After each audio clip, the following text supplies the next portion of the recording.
వండుతున్నా ధ్యానమే, ఏం చేసినా ధ్యానమే. మాకు ధ్యానం జీవితంలో ఒక పార్ట్ అయిపోయింది. సో ఏ విధంగా ధ్యానంలోకి వచ్చారని చెప్పారు మీరు? చెప్పానండి.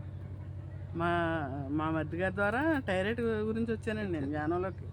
థైరాయిడ్ ఎంత ఎలాగొచ్చేసింది, వచ్చేస్తే థైరాయిడ్ తగ్గించుకోవడానికి వచ్చాను.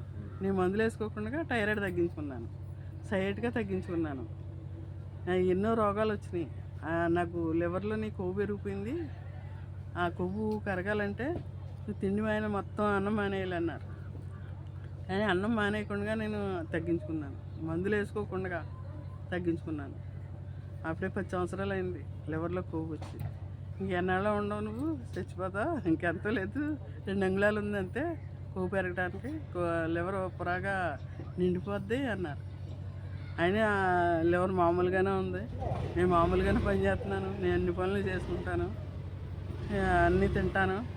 తిన్నా ఓ పూట రైస్ తింటాను, ఓ పూట మానేసాను అప్పటి నుంచి. ఆయన ఆరోగ్యం బాగానే ఉంది, నేను అన్ని పనులు చేయగలుగుతున్నాను. 60 సంవత్సరాలు దాటి నాకు. ఆయన కూడా నీస్తున్నారు. నేను ఎక్కడికి వెళ్ళినా నన్ను అడ్డు చెప్పరు, నన్ను తీసుకెళ్ళి దేవెడతారు అవసరం అయితే. క్లాసులకు వెళ్ళిపోతాం, చకారాలకి వెళ్ళిపోతాం, అన్నిటికి వెళ్ళిపోతాం, అన్నీ చేసుకుని ఎక్కడికి వెళ్ళినా ఏమన్నారు. ఇంకా పేరవారం డబ్బులు తిరగడానికైతే 1 నెల తిరుగుతాం డబ్బుకి. అందరి దగ్గరికి వెళ్ళి విచారణ చేస్తాం, విచారణ చేసి డబ్బులు తెచ్చి ఆ పేరవారానికి వెళ్తాం. బండి బిల్లు గురించి ఎలా తెలిసింది?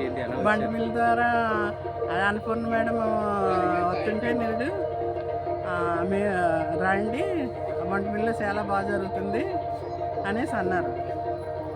అంటే అప్పుడు ఆవిడ కూడా వచ్చాము. నేను ఇంక ఈ సంవత్సరం కూడా మా ఊళ్ళందరినీ రండి అని తీసుకుని వచ్చారు.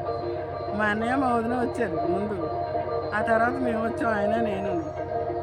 ఇంకా అలా మాకు మా ఆడపడుచు మా ఊళ్ళందరూ వచ్చారు, 10 మంది దాకా వచ్చారు. ఎలా అనిపించిందని? బాగుందండి, శక్తి క్షేత్రం ఇది, మహాశక్తి క్షేత్రం. బాగుంది, చాలా ఇదిగా ఉంది. ఇలా కళ్ళు ముత్తులోకి ఎక్కడ పోతుందో అని ఉండలేదు, అంత బాగుంది, చాలా శక్తివంతంగా ఉంది. థ్యాంక్ యూ అమ్మ. తప్పనిసరిగా ప్రతి సంవత్సరం రావాలి మీరు, వస్తాం, కొత్త వాళ్ళని కూడా తీసుకురావాలి. అలాగే. థ్యాంక్ యూ అమ్మ.